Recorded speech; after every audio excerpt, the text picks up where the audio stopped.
Eu comecei como professora, mas como a escola era muito pequena e não havia um corpo de pessoal administrativo e mesmo pedagógico grande, quem estava lá acabava fazendo de tudo. Eu fiz compras para a escola, eu fiz a parte burocrática, até varrer o chão eu já varri. Depois eu assumi uma coordenação, mais tarde eu fui orientadora, vice-diretora e dos meus 38 anos na Escola Corcovado, durante 25 eu fui diretora. Então, dos 50 anos de história da escola, a metade eu tive o prazer e muito trabalho de dirigir essa escola. É importante dizer que a escola foi criada numa ideia de ser uma escola para expatriados, ou seja, uma escola alemã que receberia filhos de diplomatas e outras pessoas aqui estabelecidas no Rio. E ainda naquele momento não havia nenhuma visão de quanto a escola se expandiria e que terminalidades ela viria a oferecer.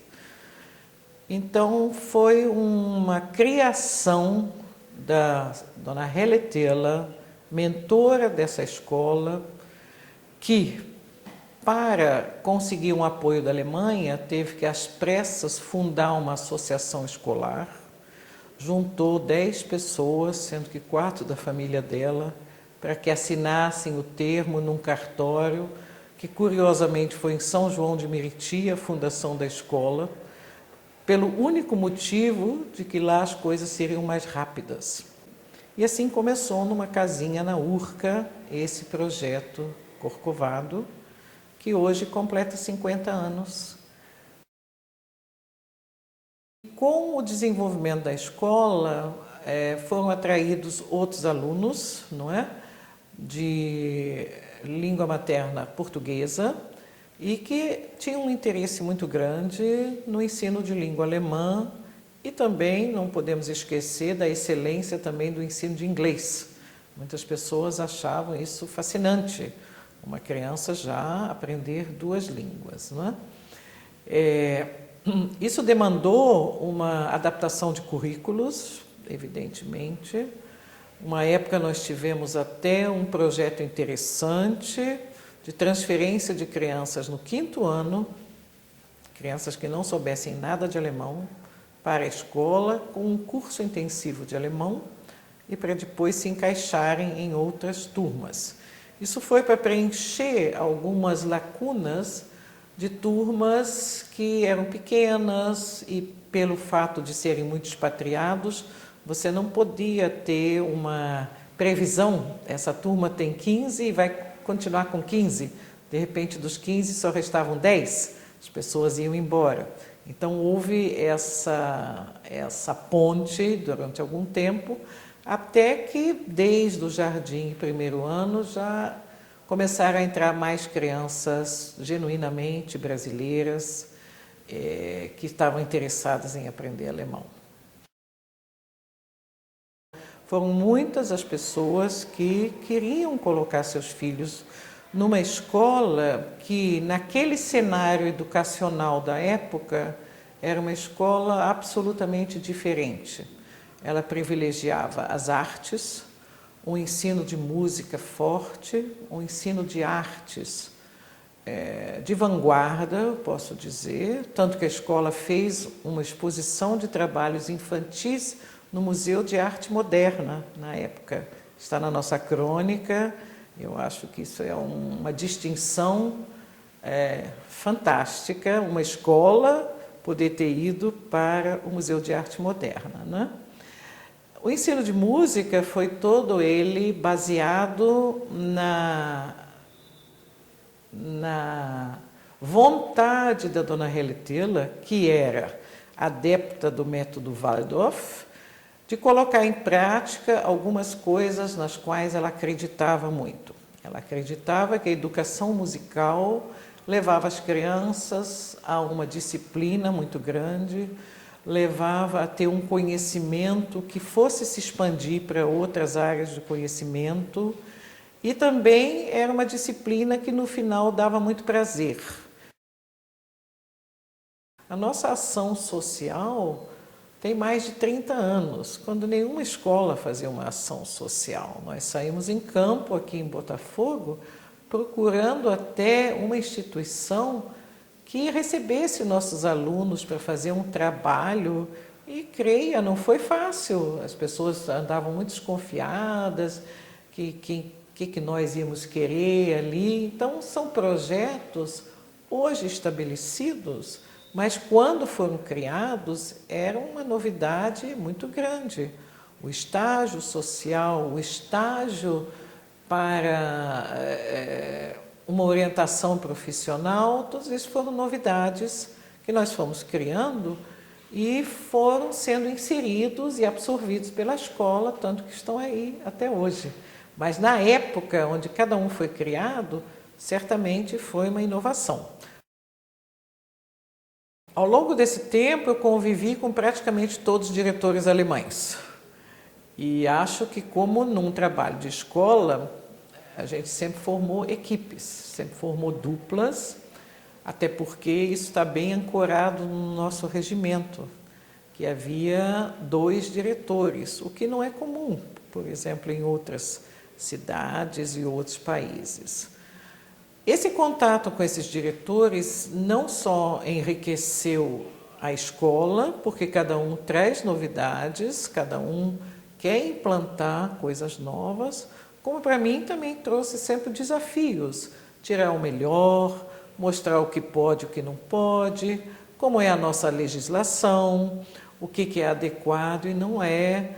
Tanto que entre os diretores alemães que por aqui passaram, eu continuo tendo amizade com vários, e uma amizade muito rica e intensa, apesar da distância. Mas para a escola, eu acredito que tenha sido excelente. Quando a escola veio para cá, São Clemente 388, teve que usar, e aliás com todo prazer, as instalações existentes. É lógico que essa casa maravilhosa, feita para ser uma residência do embaixador com finalidade de representação, teve que sofrer muitas mudanças e adaptações. E estas foram sendo feitas aos poucos. O terceiro andar era repleto de suítes. Nos recreios, as crianças gostavam muito de se esconder nas banheiras, ficar dentro dos banheiros, até que a escola pôde, aos poucos, transformando aquelas suítes em salas de aula maiores. Ao longo do tempo, foi-se fazendo adaptações, primeiro na casa, com algumas modificações que não prejudicasse a fachada, e com o tempo se viu também que havia necessidade de acréscimos. O primeiro acréscimo foi uma casinha pré-fabricada colocada no jardim, para o jardim da infância, para ganhar espaços aqui dentro para as turmas. Depois, o primeiro prédio realmente construído foi o que chamamos hoje de anexo 1, onde está o primário, não é? Ali se fez com muito esforço uma construção de 2 andares. Hoje vocês veem que ela tem 3, e ninguém diria que esse último andar foi colocado praticamente em cima e não se vê nada. A outra obra muito ansiada foi a construção do ginásio, que foi uma obra difícil na época, vivíamos uma inflação galopante. Terminar essa obra foi um desafio para os diretores financeiros. O ginásio com aquelas salas em cima. Depois veio uma obra que fez uma revolução aqui na escola, que foi a remodelação do pátio com instalações desportivas e embaixo a garagem.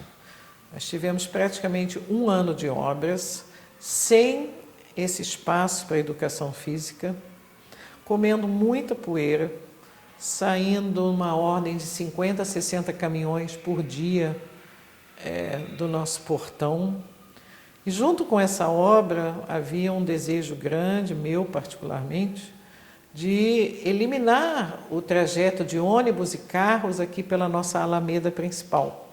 Porque até então, aquele espaço que hoje é estacionamento dos ônibus era o único estacionamento para professores, e os ônibus subiam por essa alameda principal, os carros dos pais também. A festa junina, que é uma das festas mais bonitas do folclore nacional, já surgiu na Urca, só que não havia espaço. Então, durante o tempo na Urca, a escola fazia as festas juninas na Sociedade Germânia. Então, nós fomos vários anos usar o ginásio da Sociedade Germânia. Uma vez mudando para cá, sempre elas foram aqui. E acho que com toda aquela programação importante, cantos, danças, vendas de comidas. Em alguns anos ela foi substituída por outras festas típicas. Nós fizemos uma festa típica Alemanha-Brasil, até o símbolo do convite era uma baiana e alguém com roupa típica da Baviera. Então sempre houve essa vontade de comemorar juntos.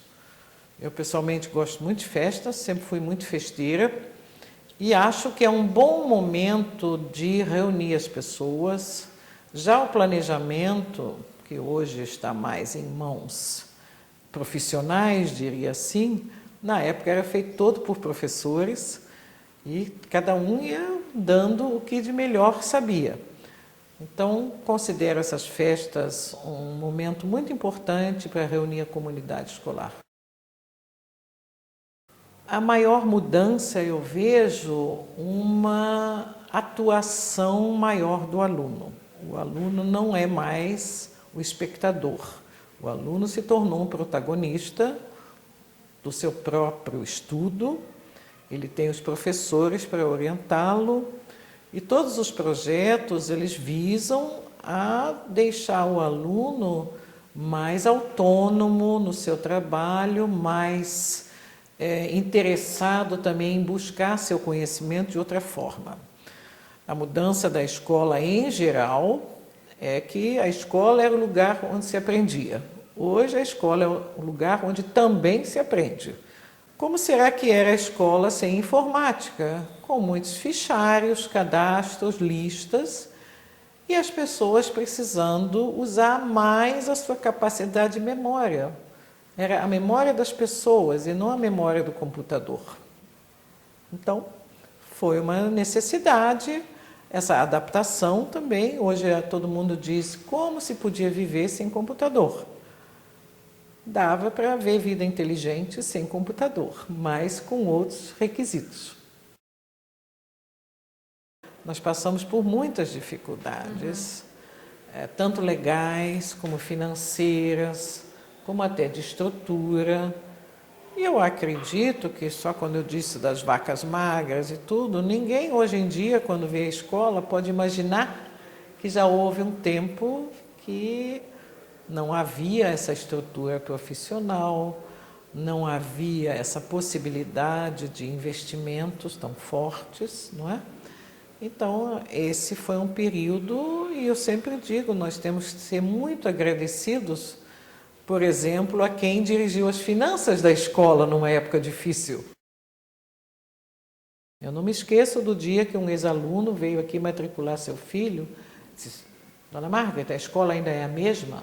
Claro que não, ela não pode ser a mesma. Você mudou, o mundo mudou, nós todos mudamos. Mas eu quero tudo aquilo que a escola me deu.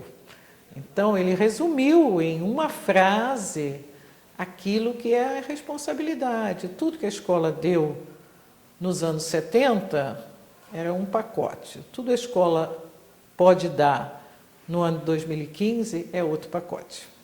E tudo em benefício dos alunos. Olha, em primeiro lugar, eu quero dar os parabéns, porque todos que trabalharam merecem esses parabéns. São 50 anos de muita luta, muito trabalho, E eu acho que todos, desde os funcionários, de portaria até aqui em cima, diretores, professores, pais, também em consideração de muitas pessoas importantes nos órgãos oficiais, que a gente percebia que tinha um carinho grande com a escola. Então, desejando assim que realmente isso continue nessa trajetória positiva e que nessa trajetória nunca se esqueça dos fundamentos que foram importantes para a escola. Os valores que a norteiam, a essência da educação bilíngue, o trabalho conjunto em equipes de todos, tanto dentro da escola como extramuros. E quando eu digo extramuros, são outras instituições também importantes. E o trabalho com os pais também, que sempre gostaram de apoiar a escola e que hoje, através dos canais competentes, tem a sua legitimidade, através de um conselho de pais também. E desejo que todos esses grêmios, todos os alunos, todos os pais, todos que trabalham aqui no dia a dia, tenham sempre o mesmo entusiasmo. Porque só pelo exercício do trabalho, eu acho que a gente pode fazer um bom trabalho. Mas o exercício do trabalho com entusiasmo dá algo a mais. E isso é que eu desejo.